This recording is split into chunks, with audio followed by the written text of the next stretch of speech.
Silicon ಸಿಟಿಯಲ್ಲಿ ಮಕರ ಸಂಕ್ರಾಂತಿ ಹಬ್ಬ ಕಳೆಗಟ್ಟಿದ್ದು ಎಲ್ಲೆಡೆ ಹಬ್ಬಕ್ಕೆ ತಯಾರಿ ಜೋರಾಗಿದೆ. ನಾಳೆ ಸೂರ್ಯ ರಶ್ಮಿ ಸ್ಪರ್ಶಿಸುವ ವಿಶೇಷ ಸಂದರ್ಭಕ್ಕೆ ಗವಿ ಗಂಗಾಧರೇಶ್ವರ ಸನ್ನಿಧಿಯಲ್ಲಿ ಸಿದ್ಧತೆ ಜೋರಾಗಿದೆ. ಇಂದು ಸಂಜೆಯಿಂದಲೇ ತಯಾರಿ ನಡೆದಿದೆ. ಇನ್ನು ಸೂರ್ಯ ದೇವ ದಕ್ಷಿಣ ಪಥದಿಂದ ಉತ್ತರ ಪಥಕ್ಕೆ ಸಂಚಲನ ಮಾಡುವ ಶುಭ ಗಳಿಗೆಯಲ್ಲಿ ದೇಗುಲದ ಶಿವಮೂರ್ತಿಯನ್ನ ಸೂರ್ಯನ ಕಿರಣಗಳು ಸ್ಪರ್ಶಿಸಲಿವೆ. ಈ ಕೌತುಕ ಕಣ್ತುಂಬಿಕೊಳ್ಳೋಕೆ ಭಕ್ತರು ಕಾತುರರಾಗಿದ್ದು ದೇವಸ್ಥಾನದಿಂದ ಸಕಲ ತಯಾರಿಯನ್ನ ಮಾಡಿಕೊಳ್ಳಲಾಗಿದೆ. ಇನ್ನು ಹಬ್ಬದ ಹಿನ್ನೆಲೆಯಲ್ಲಿ ಮಾರ್ಕೆಟ್ನಲ್ಲಿ ಹೂವು ಹಣ್ಣು ಖರೀದಿಯ ಭರಾಟೆ ಕೂಡ ಜೋರಾಗಿದೆ. 2 ದಿನಗಳಿಂದ ನಿರಂತರ ವ್ಯಾಪಾರ ವಹಿವಾಟು ನಡೆಯುತ್ತಿದೆ. ವಿವಿಧ ಬಗೆಯ ಹೂವು ಹಣ್ಣು ಖರೀದಿಯಲ್ಲಿ ಗ್ರಾಹಕರು ಬ್ಯುಸಿಯಾಗಿದ್ದಾರೆ. ಇತ್ತ ಹಬ್ಬದ ಹಿನ್ನೆಲೆ ಹೂವು ಹಣ್ಣು ತರಕಾರಿ ರೇಟು ಕೂಡ ಏರಿಕೆಯಾಗಿದೆ. ಹಬ್ಬದ ಸಂಭ್ರಮ ಈ ನಿಟ್ಟಿನಲ್ಲಿ KR ಮಾರ್ಕೆಟ್ನಲ್ಲಿ ಈಗಾಗಲೇ ಬಗೆಯ ಹೂಗಳ ಖರೀದಿಗೆ ಎಲ್ಲರೂ ಕೂಡ ಮುಂದಾಗಿರುವಂಥದ್ದು. ಸದ್ಯ ನಾವೀಗ KR ಮಾರ್ಕೆಟ್ನಲ್ಲಿ ಇದ್ದೇವೆ. ಇಲ್ಲಿ ನೋಡಬಹುದು ಈಗಾಗಲೇ ಕಳೆದ 2 ದಿನಗಳಿಂದಲೂ ಕೂಡ ವ್ಯಾಪಾರ ಬಹಳ ಮಾರಾಟ ಒಂದು ಜೋರಿರುವಂಥದ್ದು. ಬೇರೆ ಬೇರೆ ಕಡೆಯಿಂದ ಈಗ ಹೂಗಳನ್ನು ತಂದು ಇಲ್ಲಿ ಮಾರಾಟವನ್ನ ಮಾಡ್ತಾ ಇರುವಂಥದ್ದು. ಅಂದರೆ ಸಾಕಷ್ಟು ಪ್ರಮಾಣದಲ್ಲಿ ಇಲ್ಲದಿದ್ದರೂ ಕೂಡ ಅಂದರೆ ಕಳೆದ 2 ದಿನಗಳಿಂದಲೂ ಸಹ ವ್ಯಾಪಾರ ಎಲ್ಲ ಕೂಡ ಬಂದು ಇಲ್ಲಿ ಹಬ್ಬದ ನಿಮಿತ್ತವಾಗಿ ಎಲ್ಲ ಹೂವು ಹಣ್ಣುಗಳನ್ನ ಖರೀದಿ ಮಾಡ್ತಾ ಇರುವಂಥದ್ದು. ಅದರಲ್ಲಿ ಇಂಪಾರ್ಟೆಂಟ್ ಅಂದರೆ ಕಬ್ಬು ಆಗಿರ್ಬೋದು, ಅದೆಲ್ಲ ಟೆಂಪೋಗಳಲ್ಲಿ ಮೂಲಕವಾಗಿ ಕಬ್ಬುಗಳನ್ನು ತಂದು ಇಲ್ಲೆಲ್ಲ ಮಾರ್ಕೆಟಲ್ಲಿ ಒಂದು ಮಾರಾಟವನ್ನು ಮಾಡ್ತಾ ಇರುವಂಥದ್ದು. ವಿವಿಧ ಬಗೆಯ ಟೆಂಪೋಗಳಲ್ಲಿ ಬಂದು ಇಲ್ಲಿ ಒಂದು ವೆಹಿಕಲ್ಸ್ ಏನಿದೆ ಒಂದು ಸೈಡಲ್ಲಿ ಹಾಕೊಂಡು ಇಲ್ಲಿ ಕಬ್ಬುಗಳನ್ನು ಮಾರಾಟವನ್ನು ಮಾಡ್ತಾ ಇದ್ದಾರೆ. ಅದೇ ರೀತಿಯಾಗಿ ಈ ಪ್ರಮುಖವಾಗಿ ಹೂಗಳೇನಿದೆ ಹೂಗಳ ಒಂದು ಬೆಲೆ ಕೊಂಚ ಪ್ರಮಾಣದಲ್ಲಿ ಇಳಿಕೆಯಾಗಿ ಅಂದರೆ ಒಂದು ಬೆಲೆ ಏರಿಕೆಯಾಗಿದ್ದರೂ ಸಹ ಆದರೂ ಕೂಡ ಹಬ್ಬದ ನಿಮಿತ್ತವಾಗಿ ಈಗಾಗಲೇ ಬಂದು ಹೂಗಳನ್ನು ಖರೀದಿ ಮಾಡ್ತಿದ್ದೆ. ನಾಳೆ ಇನ್ನೂ ಸ್ವಲ್ಪ ಹೂವಿನ ಒಂದು ರೇಟ್ ಏನಿದೆ ಅದು ಜಾಸ್ತಿ ಆಗುವಂಥ ಸಾಧ್ಯತೆ ಇದೆ. ಆದರೂ ಸಹ ಅದರ ಮೊದಲೇ ಇವತ್ತೇ ತಗೊಂಡು ಹೋಗೋಣ ಅನ್ನೋ ನಿಟ್ಟಿನಲ್ಲಿ ಎಲ್ಲರೂ ಬಂದು ಇಲ್ಲಿ ಈಗ ಹೂಗಳನ್ನು ಪರ್ಚೇಸ್ ಅಂದರೆ ಖರೀದಿಯನ್ನು ಮಾಡ್ತಾ ಇರುವಂಥದ್ದು. ಒಂದು ಕಡೆ ಕಬ್ಬುಗಳನ್ನು ಅಲ್ಲಿ ಮಾರಾಟವನ್ನು ಮಾಡ್ತಾ ಇದ್ದಾರೆ, ಮತ್ತೊಂದು ಕಡೆ ಈ ಕಡೆ ರೆಗ್ಯುಲರ್ ಏನಿದೆ KR ಮಾರ್ಕೆಟ್ ಸರ್ಕಲಲ್ಲಿ ಈಗಾಗಲೇ ಹೂಗಳನ್ನು ಖರೀದಿಯನ್ನು ಮಾಡ್ತಾ ಇರುವಂಥದ್ದು. ಈಗಾಗಲೇ ಬೆಳಗ್ಗೆ ಸುಮಾರು 5 ಗಂಟೆಯಿಂದ ಸುಮಾರು 4 ಗಂಟೆಯಿಂದಲೇ ಎಲ್ಲ ಹೂಗಳನ್ನು ಅಲ್ಲಿ ಖರೀದಿ ಮಾಡುವಂಥದ್ದು ನೋಡ್ಬೋದು.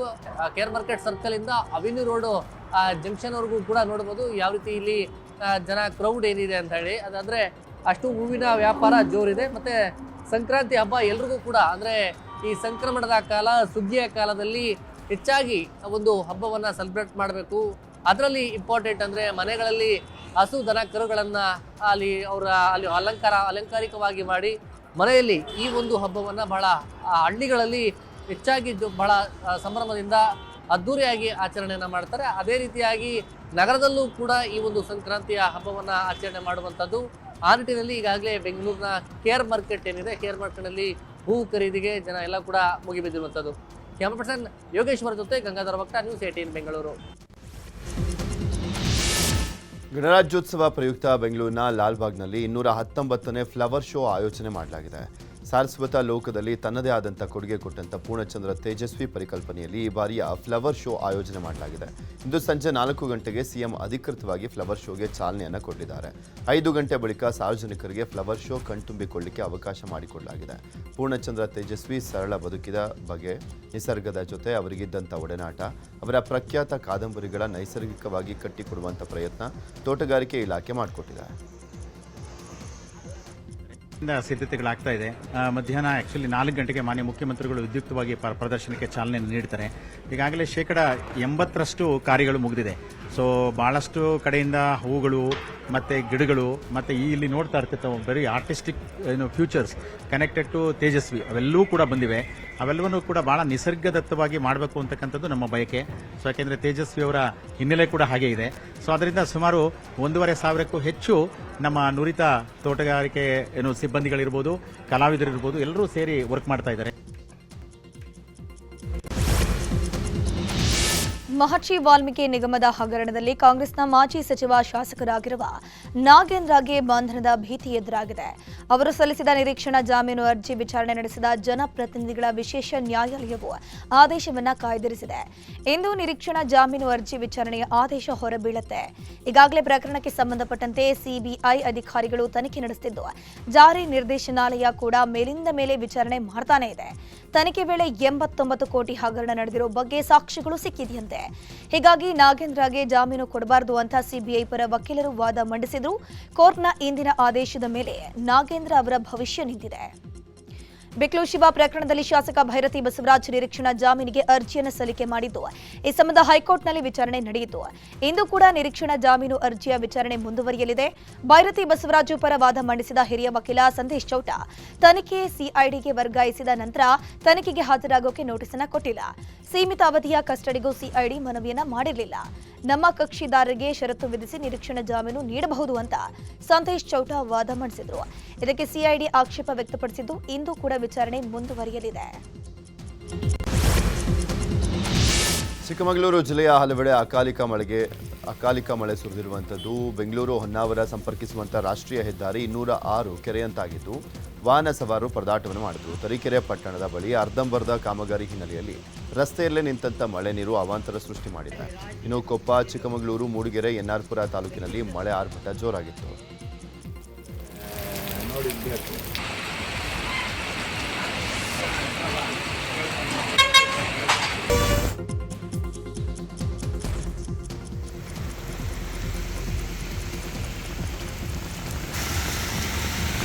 ಇತ್ತ ಬೆಳಗಾವಿಯಲ್ಲಿ ಚೆನ್ನಮ್ಮ ವೃತ್ತ ಸೇರಿ ನಗರದಲ್ಲಿ ಹಲವೆಡೆ ಭಾರೀ ಮಳೆಯಾಗಿದೆ. ಅಕಾಲಿಕ ಮಳೆಯಿಂದಾಗಿ ಜನ ಹೈರಾಣಾಗಿ ಹೋಗಿದ್ದಾರೆ. ಬೈಲಹೊಂಗಲ ತಾಲೂಕಿನ ಸಂಗೊಳ್ಳಿ ಗ್ರಾಮದಲ್ಲಿ ನಡೆಯುತ್ತಿರುವಂತಹ ಸಂಗೊಳ್ಳಿ ರಾಯಣ್ಣ ಉತ್ಸವಕ್ಕೆ ಮಳೆ ಅಡ್ಡಿಯಾಗಿದ್ದು, ಸಾರ್ವಜನಿಕರು ತಲೆ ಮೇಲೆ ಕುರ್ಚಿ ಹಿಡ್ಕೊಂಡೇ ಕಾರ್ಯಕ್ರಮ ವೀಕ್ಷಣೆ ಮಾಡಿದ್ರು.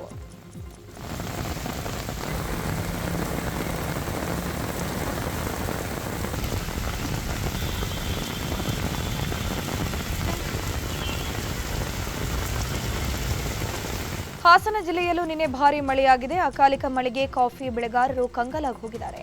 ಸಕಲೇಶಪುರ, ಬೇಲೂರು ತಾಲೂಕಿನ ಹಲವೆಡೆ ಸುರಿದ ಭಾರೀ ಮಳೆಗೆ ಕಾಫಿ ಬೆಳೆ ಹಾನಿಯಾಗಿದೆ.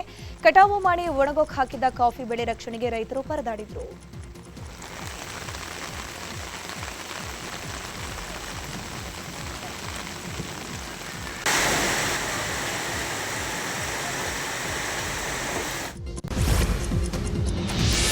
ಮೈಸೂರು ಜಿಲ್ಲೆಯ ತಲಕಾಡಿನ ಹೆಮ್ಮಿಗೆ ಕಾಲುವೆ ಏರಿ ಬಳಿ ನಡೀತಾ ಇದ್ದಂಥ ಜೂಜಾಟ ಅಡ್ಡೆ ಮೇಲೆ ಪೊಲೀಸರು ದಾಳಿಯನ್ನು ಮಾಡಿದರು. ಈ ವೇಳೆ ಪೊಲೀಸರು 8 ಜೂಜುಕೋರರನ್ನು ವಶಕ್ಕೆ ಪಡೆದಿದ್ದು 1.05 ಲಕ್ಷ ಹಣವನ್ನು ವಶಪಡಿಸಿಕೊಂಡಿದ್ದಾರೆ. ಜೂಜಾಟದಲ್ಲಿ ತೊಡಗಿದ್ದಂಥ ಶಂಕರ್, ಕುಮಾರ, ರಾಮ, ಮಹದೇವನಾಯಕ, ರಾಕೇಶ್, ಸಂಪತ್, ಕುಳ್ಳ, ಕೆಂಚ ಎಂಬುವರನ್ನು ಬಂಧಿಸಿದ್ದಾರೆ. ಜೊತೆಗೆ 1 ಕಾರು, 4 ಬೈಕ್ಗಳನ್ನು ಸೀಸ್ ಮಾಡಲಾಗಿತ್ತು. ಜಿಲ್ಲಾ ಎಸ್ಪಿ ಮಲ್ಲಿಕಾರ್ಜುನ ಬಾಲದಂಡಿ ನೇತೃತ್ವದಲ್ಲಿ ದಾಳಿಯನ್ನು ಮಾಡಲಾಗಿತ್ತು. ಡಿಸೆಂಬರ್ 23ರಂದು ಚಿಕ್ಕಬಳ್ಳಾಪುರದ ಪ್ರತಿಷ್ಠಿತ ಚಿನ್ನದಂಗಡಿಯಲ್ಲಿ ಕಳ್ಳತನ ನಡೆದಿತ್ತು. ಘಟನೆಯ ಸಂಬಂಧ 2 ಆರೋಪಿಗಳನ್ನು ಬಂಧಿಸಲಾಗಿದೆ. ರಾಜಸ್ಥಾನಕ್ಕೆ ತೆರಳಿದಂಥ ಚಿಕ್ಕಬಳ್ಳಾಪುರ ಪೊಲೀಸರು ಅಜ್ಮೀರ್ನಲ್ಲಿ 2 ಪ್ರಮುಖ ಆರೋಪಿಗಳನ್ನು ಬಂಧಿಸಿದ್ದಾರೆ. ಬಂಧಿತರನ್ನ ಹನುಮಂತ ಸಿಂಗ್, ರಾಜು ಅಂತ ಗುರುತಿಸಲಾಗಿದೆ. ಬಂಧಿತರಿಂದ 21 ಕೆಜಿ ಬೆಳ್ಳಿ ಜಪ್ತಿ ಮಾಡಲಾಗಿದೆ. ಒಟ್ಟು 78 ಕೆಜಿ ಬೆಳ್ಳಿ ಕಳ್ಳತನ ಮಾಡಲಾಗಿತ್ತು.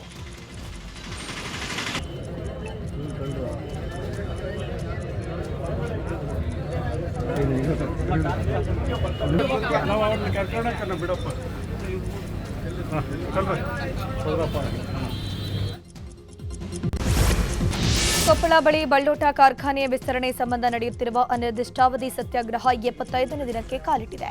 ಪರಿಸರ ಹಾನಿ ಉಂಟು ಮಾಡುವಂತಹ ಕಾರ್ಖಾನೆಗಳ ಬಂದ್ಗೆ ಆಗ್ರಹಿಸಿ ಕೊಪ್ಪಳ ಬಚಾವೋ ಆಂದೋಲನ ಸಮಿತಿ ಹಾಗೂ ಕೊಪ್ಪಳ ಪರಿಸರ ಹಿತರಕ್ಷಣಾ ಸಮಿತಿಯಿಂದ ಅನಿರ್ದಿಷ್ಟಾವಧಿ ಸತ್ಯಾಗ್ರಹ ನಡೀತಾ ಇದೆ. ಇನ್ನು ಹೋರಾಟದಲ್ಲಿ ಪ್ರೊಫೆಸರ್ ಕೆಎಸ್ ಭಗವಾನ್ ಭಾಗಿಯಾದರು. ಧೂಳುಯುಕ್ತ ಕಾರ್ಖಾನೆಗಳಿಂದ ಈ ಭಾಗದ ಜನರ ಬದುಕು ಹಾಳಾಗುತ್ತೆ ಅಂತ ಕಿಡಿಕಾರಿದ್ರು. ಕಾರ್ಖಾನೆಗಳು ನಮ್ಮ ರೈತರ ವಿರುದ್ಧ ಇವೇ ಆಗ್ತಾ ಇದೆ ನೋಡಿ ಅಂತ ತೊಂದರೆ, ಆದ್ರಿಂದ ನಿಲ್ಲಿಸಿ ಅಂತ ಹೇಳ್ತಾರೆ. ಇದಕ್ಕೆ ಬೇರೆ ಪರ್ಯಾಯವಾದಂತ ರೈತರ ಆರೋಗ್ಯಕ್ಕೆ, ಅವ್ರ ಕುಡಿಯುವ ನೀರಿಗೆ, ಅವರ ಮಕ್ಕಳಿಗೆ, ಅವರ ಜಾನುವಾರುಗಳಿಗೆ ಏನು ತೊಂದರೆ ಆಗುವಂತ ಕೆಲಸನೇ ಬೇರೆ ಕಾರ್ಖಾನೆಗಳಿಗೆ ಹಾಕಿ ನೀವು ಬಹಳ ಸಂತೋಷ. ಅದು ಬಿಟ್ಟು ದುಡ್ಡು ಬರ್ತದೆ ಅಂದ್ಬಿಟ್ಟು ಸಾವಿರಾರು ಜನರನ್ನ, ಕೋಟಿ ಜನರನ್ನ ಸಾಯಿಸುತ್ತೆ ಇರಲ್ಲ. ಯಾದಗಿರಿಯಲ್ಲಿ ಸರ್ಕಾರಿ ಶಾಲೆಗೆ ನೂತನ ಕೊಠಡಿ ಮಂಜೂರಾಗಿದೆ. ಇದು ನ್ಯೂಸ್ 18 ವರದಿಯ ಬಿಗ್ ಇಂಪ್ಯಾಕ್ಟ್ ಆಗಿದೆ. ಹೊಸಹಳ್ಳಿ ಗ್ರಾಮದ ಸರ್ಕಾರಿ ಶಾಲೆಯಲ್ಲಿ ಕೊಠಡಿ ಇಲ್ಲದೆ ವಿದ್ಯಾರ್ಥಿಗಳು ಶಾಲಾ ಆವರಣದಲ್ಲಿಯೇ ಪಾಠ ಕೇಳುವಂಥ ಪರಿಸ್ಥಿತಿ ನಿರ್ಮಾಣವಾಗಿತ್ತು. ಈ ಕುರಿತು ಕಳೆದ 2025ರ ಸೆಪ್ಟೆಂಬರ್ 10ರಂದು ನ್ಯೂಸ್ 18ನಲ್ಲಿ ಸುದ್ದಿಯನ್ನು ಪ್ರಸಾರವನ್ನು ಮಾಡಲಾಗಿತ್ತು. ವರದಿಗೆ ಎಚ್ಚೆತ್ತು ನವೆಂಬರ್ 3ರಂದು ಶಾಲೆಗೆ ಶಿಕ್ಷಣ ಇಲಾಖೆ ಅಧಿಕಾರಿಗಳು ತಂಡ ಭೇಟಿಯನ್ನು ನೀಡಿ ಪರಿಶೀಲನೆ ಮಾಡಿದರು. ಈಗ 50 ಲಕ್ಷ ಅನುದಾನ ಬಿಡುಗಡೆ ಮಾಡಲಾಗಿದೆ. ಕೊಠಡಿಗಳ ನಿರ್ಮಾಣ ಕಾರ್ಯ ಆರಂಭ ಆಗಿದೆ. ಇದು ನ್ಯೂಸ್ 18 ವರದಿಯ ಬಿಗ್ ಇಂಪ್ಯಾಕ್ಟ್ ಆಗಿದೆ. ನ್ಯೂಸ್ 18ಗೆ ಗ್ರಾಮಸ್ಥರು ಧನ್ಯವಾದವನ್ನು ಹೇಳಿದ್ದಾರೆ. ಹೊಸಹಳ್ಳಿ ಗ್ರಾಮದಲ್ಲಿ ಶಾಲೆ ಬೀಳೋಕ್ಕಾಗಿತ್ತು. ಆ ಮಕ್ಕಳನ್ನು ಒಳಗಡೆ ಕೂಡಿಸಿ ಪಾಠ ಮಾಡ್ತಾಯಿದ್ರು. ಇದು ನ್ಯೂಸ್ 18 ವರದಿ ಬೆನ್ನಲ್ಲೇ ಅದನ್ನು ಎಚ್ಚೆತ್ತುಕೊಂಡ ಸರ್ಕಾರ ಈಗ ಶೀಘ್ರವೇ ಅದು ಕಾಮಗಾರಿ ಸ್ಟಾರ್ಟ್ ಮಾಡಿದ್ದಾರೆ. ಅದಕ್ಕಾಗಿ ನ್ಯೂಸ್ 18ಗೆ ಧನ್ಯವಾದಗಳು ಹೇಳ್ತೀವಿ ಮತ್ತು ಮುಂಬರುವ ದಿನಗಳಲ್ಲಿ ಇದೇ ರೀತಿ ವರದಿ ಮಾಡಲಿ ಅಂತೇಳಿ ಆಸೆ. ಕೋಣೆಗಳ ಕೊರತೆ ಕುರಿತು ನ್ಯೂಸ್ 18ನಲ್ಲಿ ಪ್ರಸಾರವಾದಂಥ ಒಂದು ಅಂಶವನ್ನು ಗಮನಿಸಿ ನಾವು ಸಂಬಂಧಪಟ್ಟಂಥ BOBRC ಮೂಲಕ ಮಾಹಿತಿಯನ್ನು ತರಿಸ್ಕೊಂಡು ಮಾನ್ಯ ಸನ್ಮಾನ್ಯ ಶಾಸಕರ ಗಮನಕ್ಕೆ ತಂದು ಈ ಕೂಡಲೇ ಅಲ್ಲಿ ಒಂದು ರೂಮನ್ನು ಈಗಾಗಲೇ ಪ್ರಾರಂಭ ಮಾಡಲಿಕ್ಕೆ ಅದನ್ನು ಅನುಮತಿ ಕೊಟ್ಟಿದ್ದೇವೆ. ಈಗಾಗಲೇ ಏಜೆನ್ಸಿಯವರು ಪ್ಲಿಂತ್ ಬೀಮಿಗೆ ಹಾಕಿ ಈಗ ಕಾಲಮನ್ನು ಹಾಕಿದಾರಂತೆ. ಇಮಿಡಿಯೇಟಾಗಿ ಅದನ್ನು ಮುಗಿಸ್ಲಿಕ್ಕೆ ಆದಷ್ಟು ಬೇಗ ಕಾಲಮಿತಿಯೊಳಗೆ ಅದನ್ನು ಕಂಪ್ಲೀಟ್ಗೊಳಿಸಲಿಕ್ಕೆ ನಾವು ಸಂಬಂಧಪಟ್ಟಂಥ ಏಜೆನ್ಸಿಯವರಿಗೆ ಮತ್ತೆ ಕತ್ತಿ ಕೋಟೆಗೆ ಜಾರಕಿಹೊಳಿ ಬ್ರದರ್ಸ್ ಎಂಟ್ರಿ ಕೊಟ್ಟಿದ್ದಾರೆ. ಬೆಳಗಾವಿಯ DCC ಬ್ಯಾಂಕ್ ಚುನಾವಣಾ ರಣ ರಂಗೇರಿತು. ಸಹಕಾರಿ ಕ್ಷೇತ್ರದಲ್ಲಿ ಕತ್ತಿ ವರ್ಸಸ್ ಜಾರಕಿಹೊಳಿ ಬಣದ ಹಗ್ಗಜಗ್ಗಾಟ ಮುಂದುವರೆದಿತ್ತು. ಹೊಕ್ಕೇರಿ ಮೂಲದ ರಾಜೇಂದ್ರ ಪಾಟೀಲ್ರನ್ನ ಕತ್ತಿ DCC ಬ್ಯಾಂಕ್ ಎಲೆಕ್ಷನ್ನಲ್ಲಿ ಸೋಲಿಸಿದ್ರು. ಆದರೆ ಕತ್ತಿ ವಿರುದ್ಧ ಸೋತಿದ್ದ ರಾಜೇಂದ್ರ ಪಾಟೀಲ್ಗೆ ಈಗ ಬ್ಯಾಂಕ್ ನಿರ್ದೇಶಕ ಸ್ಥಾನವನ್ನು ನೀಡಲಾಗಿದೆ. ಬೆಳಗಾವಿಯ DCC ಬ್ಯಾಂಕ್ ಬೋರ್ಡ್ಗೆ ರಾಜೇಂದ್ರ ಪಾಟೀಲ್ ಆಯ್ಕೆಯಾಗಿದ್ದಾರೆ. ಈ ಮೂಲಕ ಹೊಕ್ಕೇರಿ ಭಾಗದಲ್ಲಿ ಕತ್ತಿ ಪ್ರಭಾವ ಕುಗ್ಗಿಸೋಕೆ ಜಾರಕಿಹೊಳಿ ಟೀಮ್ ಪ್ಲಾನ್ ಅನ್ನು ಮಾಡಿಕೊಂಡಿದೆ.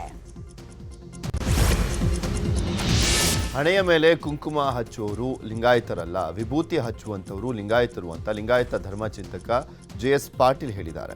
ಕೂಡಲ ಸಂಗಮದಲ್ಲಿ ನಡೀತಾ ಇರುವಂಥ 39ನೇ ಶರಣ ಮೇಳ ಕಾರ್ಯಕ್ರಮದಲ್ಲಿ ಮಾತನಾಡಿದಂಥ ಅವರು ಬಬಲೇಶ್ವರದಲ್ಲಿ ಮೊನ್ನೆ ಒಬ್ಬರು ಸ್ವಾಮೀಜಿ ಬಸವ ತತ್ವ ಹೇಳಿಕೊಂಡು ನಿಮ್ಮೂರಿಗೆ ಬಂದರೆ ಅವರಿಗೆ ಪ್ರವೇಶ ಕೊಡಬೇಡಿ ಅಂತ ಹೇಳ್ತಾರೆ. ಆದರೆ ನಾನು ಹೇಳ್ತೀನಿ ಕೇಳಿ, ಆ ಸ್ವಾಮೀಜಿ ನಿಮ್ಮೂರಿಗೆ ಬಂದರೆ ಸರಿಯಾದ ಶಾಸ್ತಿ ಮಾಡಿ ಅಂತ ಏಕವಚನದಲ್ಲೇ ಕನ್ನೇರಿ ಶ್ರೀಗಳ ವಿರುದ್ಧ ವಾಗ್ದಾಳಿಯನ್ನು ಮಾಡಲಾಗಿದೆ. ಕೋಲಾರ ಜಿಲ್ಲೆಯಲ್ಲಿ ಭಾರಿ ರಾಜಕೀಯ ಬೆಳವಣಿಗೆಗಳು ನಡೀತಾ ಇದೆ. ಮೊನ್ನೆಯಷ್ಟೇ ಸೀತನಾಯಕನಹಳ್ಳಿಯ ಗ್ರಾಮ ಪಂಚಾಯಿತಿ ಸದಸ್ಯರಾದ ಮಂಜುನಾಥ್ ಮತ್ತು ವೆಂಕಟೇಶ್ ಸ್ವಾಭಿಮಾನಿ ಜನತಾ ಪಕ್ಷವನ್ನು ತೊರೆದು ಮಾಜಿ ಶಾಸಕ ಮಂಜುನಾಥ್ ಗೌಡ ಸಮ್ಮುಖದಲ್ಲಿ ಬಿಜೆಪಿ ಪಕ್ಷಕ್ಕೆ ಸೇರ್ಪಡೆಯಾಗಿದ್ರು. ಆದರೆ ಕೇವಲ ಒಂದೇ ದಿನದ ಅಂತರದಲ್ಲಿ ಮತ್ತೆ ಸ್ವಾಭಿಮಾನಿ ಜನತಾ ಪಕ್ಷದ ನಾಯಕರ ಹೂಡಿ ವಿಜಯಕುಮಾರ್ ನೇತೃತ್ವದಲ್ಲಿ ಗ್ರಾಮ ಪಂಚಾಯಿತಿ ಸದಸ್ಯರಾದ ಮಂಜುನಾಥ್ ಮತ್ತು ವೆಂಕಟೇಶ್ ಬಿಜೆಪಿ ತೊರೆದು ಸ್ವಾಭಿಮಾನಿ ಜನತಾ ಪಕ್ಷಕ್ಕೆ ವಾಪಸ್ ಬಂದಿದ್ದಾರೆ. ಉತ್ತರ ಕರ್ನಾಟಕದಲ್ಲಿ ಮೈಸೂರಿನ ವಾಕ್ ಶ್ರವಣ ಸಂಸ್ಥೆಯ ಘಟಕ ಸ್ಥಾಪನೆಗಾಗಿ ಕೇಂದ್ರ ಆರೋಗ್ಯ ಸಚಿವರಿಗೆ ರಾಜ್ಯ ಆರೋಗ್ಯ ಸಚಿವ ದಿನೇಶ್ ಗುಂಡೂರಾವ್ ಮನವಿಯನ್ನು ಮಾಡಿದ್ದಾರೆ. ಕೇಂದ್ರ ಆರೋಗ್ಯ ಸಚಿವರಾಗಿರುವಂಥ JP ನಡ್ಡಾ ಅವರ ಅಧ್ಯಕ್ಷತೆಯಲ್ಲಿ ಅಖಿಲ ಭಾರತ ವಾಕ್ ಮತ್ತು ಶ್ರವಣ ಸಂಸ್ಥೆಯ 60ನೇ ಕೌನ್ಸಿಲ್ ಸಭೆ ನಡೆಯಿತು. ಈ ವೇಳೆ ವರ್ಚುವಲ್ ಮೂಲಕ ಭಾಗವಹಿಸಿದಂಥ ಆರೋಗ್ಯ ಮತ್ತು ಕುಟುಂಬ ಕಲ್ಯಾಣ ಇಲಾಖೆ ಸಚಿವರಾಗಿರುವಂಥ ದಿನೇಶ್ ಗುಂಡೂರಾವ್ ಉತ್ತರ ಕರ್ನಾಟಕದಲ್ಲಿ ಅಖಿಲ ಭಾರತ ವಾಕ್ ಮತ್ತು ಶ್ರವಣ ಸಂಸ್ಥೆಯ ಮಾದರಿಯ ಸಂಸ್ಥೆಯ ಸ್ಥಾಪನೆಗೆ ಮನವಿಯನ್ನು ಮಾಡಿದ್ದಾರೆ. ಬೃಹತ್ ಕಾಳಿಂಗ ಸರ್ಪವೊಂದು ಮನೆಗೆ ನುಗ್ಗಿದ್ದು ಕಾಳಿಂಗ ಸರ್ಪದ ಭೀತಿಯಿಂದ ಇಡೀ ಕುಟುಂಬ ರಾತ್ರಿ ಇಡೀ ಜಾಗರಣೆಯನ್ನ ಮಾಡಿದೆ. ಚಿಕ್ಕಮಗಳೂರು ಜಿಲ್ಲೆಯ ಕಳಸ ತಾಲೂಕಿನ ಸಂಸ್ಥೆಯ ಕಳಕೋಡಿನಲ್ಲಿ ಘಟನೆ ನಡೆದಿರುವಂತದ್ದು. ದಯಾನಂದ ಆಚಾರ್ಯ ಅನ್ನೋರ ಮನೆಗೆ ಕಾಳಿಂಗ ಸರ್ಪ ನುಗ್ಗಿದ್ದು ಕುಟುಂಬಸ್ಥರು ಅರಣ್ಯ ಇಲಾಖೆಗೆ ಮಾಹಿತಿ ತಿಳಿಸಿದ್ದಾರೆ. ಸ್ಥಳಕ್ಕೆ ಬಂದ ಅರಣ್ಯ ಇಲಾಖೆ ಅಧಿಕಾರಿಗಳು ಸ್ಥಳ ಪರಿಶೀಲನೆ ಮಾಡಿ ಸ್ನೇಕ್ ರಿಜ್ವಾನ್ ಮೂಲಕ ಕಾಳಿಂಗ ಸರ್ಪವನ್ನ ಸೆರೆ ಹಿಡಿದು ಕಾಡಿಗೆ ಬಿಟ್ಟಿದ್ದಾರೆ.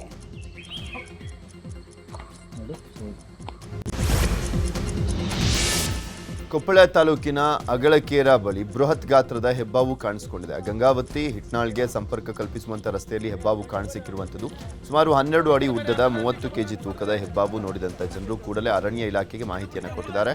ಕೂಡಲೇ ವರ್ಗ ತಜ್ಞ ಅನಿಲ್ ಪಂಪಣ್ಣ ಜೊತೆ ಬಂದಂಥ ಅರಣ್ಯಾಧಿಕಾರಿಗಳು ಸ್ಥಳೀಯರ ಸಹಾಯದಿಂದ ಹೆಬ್ಬಾವನ್ನು ರಕ್ಷಿಸಿ ಕಾಡಿಗೆ ಬಿಟ್ಟಿದ್ದಾರೆ. ಹುಬ್ಬಳ್ಳಿಯ ಅಮರಗೋಳದ APMCಗೆ ಧಾರವಾಡ DC ದಿವ್ಯಾ ಪ್ರಭು ದಿಢೀರಂತ ಭೇಟಿ ಕೊಟ್ಟರು. ಈ ವೇಳೆ ರೈತರ ನೋಂದಣಿ ಹಾಗೂ ಮೆಕ್ಕೆಜೋಳ ಖರೀದಿ ಕೇಂದ್ರವನ್ನು ಪರಿಶೀಲನೆ ಮಾಡಿದ್ರು. ರೈತರಿಂದ ಮೆಕ್ಕೆಜೋಳ ಖರೀದಿಯಲ್ಲಿ ಪಾರದರ್ಶಕತೆ ಇರಲಿ, ದಲ್ಲಾಳಿ ಮಧ್ಯವರ್ತಿಗಳಿಗೆ ಅವಕಾಶವನ್ನು ನೀಡಬಾರದು.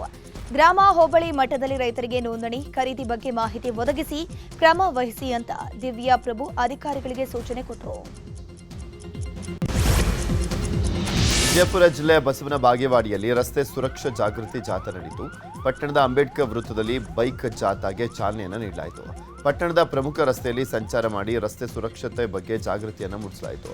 ಹೆಲ್ಮೆಟ್ ಹಾಕಿಕೊಂಡು ವಾಹನ ಚಲಾಯಿಸಬೇಕು ಅಂತ ಜನರಿಗೆ ಮನವಿಯನ್ನು ಮಾಡಲಾಯಿತು. ಚಾಲಕರು ಕಡ್ಡಾಯವಾಗಿ ಹೆಲ್ಮೆಟ್, ಲೈಸೆನ್ಸ್ ಸೇರಿದಂತೆ ನಿಯಮಗಳನ್ನು ಪಾಲಿಸುವಂತೆ ಮನವಿಯನ್ನು ಮಾಡಲಾಗಿದೆ. ಕಳೆದ 1 ತಿಂಗಳಿನಿಂದ ಕುಂದಾಪುರ ತಾಲೂಕಿನ ವಿವಿಧ ಕಡೆಯಲ್ಲಿ ಮಂಗಗಳು ಸಾವನ್ನಪ್ಪಿದ್ದು ಜನರು ಆತಂಕದಲ್ಲಿದ್ದರು. ಈ ಹಿನ್ನೆಲೆ ಅವುಗಳ ಸ್ಯಾಂಪಲ್ಗಳನ್ನು ಸಂಗ್ರಹಿಸಿ ಕೆಎಫ್ಡಿ ಪರೀಕ್ಷೆಗಾಗಿ ಪುಣೆಯ ಲ್ಯಾಬ್ಗೆ ಕಳಿಸಿಕೊಡಲಾಗಿತ್ತು. ಈ ಮಂಗಗಳು ಮಂಗನ ಕಾಯಿಲೆಯಿಂದ ಸೋಂಕಿನಿಂದ ಸಾವನ್ನಪ್ಪಿಲ್ಲ ಅನ್ನೋದು ದೃಢಪಟ್ಟಿತು. ಉಡುಪಿ ಆರೋಗ್ಯ ಇಲಾಖೆ ಇದನ್ನು ಸ್ಪಷ್ಟಪಡಿಸಿದೆ. ಈ ವರದಿಯ ಬಳಿಕ ಮಂಗನ ಕಾಯಿಲೆ ಭೀತಿಯಲ್ಲಿದ್ದ ಪಶ್ಚಿಮ ಘಟ್ಟದ ತಪ್ಪಲಿನ ಗ್ರಾಮಸ್ಥರ ಆತಂಕ ದೂರವಾಗಿದೆ. ಆರ್ಎಸ್ಎಸ್ಗೆ 100 ವರ್ಷ ತುಂಬಿದಂಥ ಹಿನ್ನೆಲೆಯಲ್ಲಿ ಪುತ್ತೂರಿನಲ್ಲಿ ವಿದ್ಯಾರ್ಥಿಗಳಿಂದ ಶತ ಜಯಘೋಷ ಮೆರವಣಿಗೆ ಮಾಡಲಾಯಿತು. ವಿವೇಕಾನಂದ ವಿದ್ಯಾವರ್ಧಕ ಸಂಘದಡಿಯಲ್ಲಿ ಬರುವಂಥ ವಿದ್ಯಾಸಂಸ್ಥೆಗಳ 1,500 ವಿದ್ಯಾರ್ಥಿಗಳು ಸ್ವಯಂ ಸೇವಕ ಸಂಘದ ಘೋಷ್ ಮೆರವಣಿಗೆಯಲ್ಲಿ ಭಾಗಿಯಾಗಿದ್ದರು. ಪುತ್ತೂರಿನ ಬುಳುವಾರಿನಿಂದ ಒಂದು ತಂಡ ಮತ್ತು ಕಲ್ಲಾರೆಯಿಂದ ಒಂದು ತಂಡ ಮೆರವಣಿಗೆ ಹೊರಟು ಮಹಾಲಿಂಗೇಶ್ವರ ದೇವರ ಗದ್ದೆಯಲ್ಲಿ ಸಮಾಗಮಗೊಳ್ತು. ಇನ್ನು ಆರ್ಎಸ್ಎಸ್ ಮುಖಂಡ ಕಲ್ಲಡ್ಕ ಪ್ರಭಾಕರ್ ಭಟ್ ಸೇರಿದಂತೆ ಹಲವು ಆರ್ಎಸ್ಎಸ್ ಮುಖಂಡರು ಮೆರವಣಿಗೆಯಲ್ಲಿ ಭಾಗಿಯಾಗಿದ್ದರು.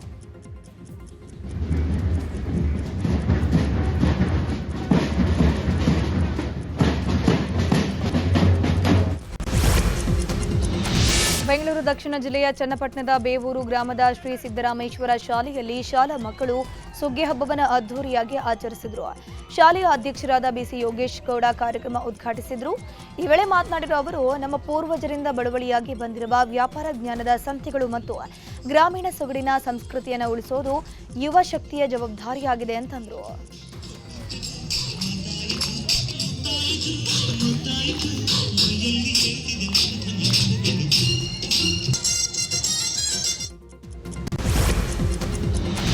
ಯಾದಗಿರಿ ತಾಲೂಕಿನ ಮೈಲಾಪುರ ಮೈಲಾರಲಿಂಗೇಶ್ವರ ಜಾತ್ರೆ ಸಂಭ್ರಮ ಮನೆ ಮಾಡಿದೆ. ಕಲ್ಯಾಣ ಕರ್ನಾಟಕ ಭಾಗದಲ್ಲಿಯೇ ಪ್ರಸಿದ್ಧವಾಗಿರುವಂಥ ಮಲ್ಲಯ್ಯನ ಜಾತ್ರೆ ಮಕರ ಸಂಕ್ರಾಂತಿ ಹಬ್ಬದ ದಿನದಂದು ಅದ್ದೂರಿಯಾಗಿ ನಡೆಯುತ್ತೆ.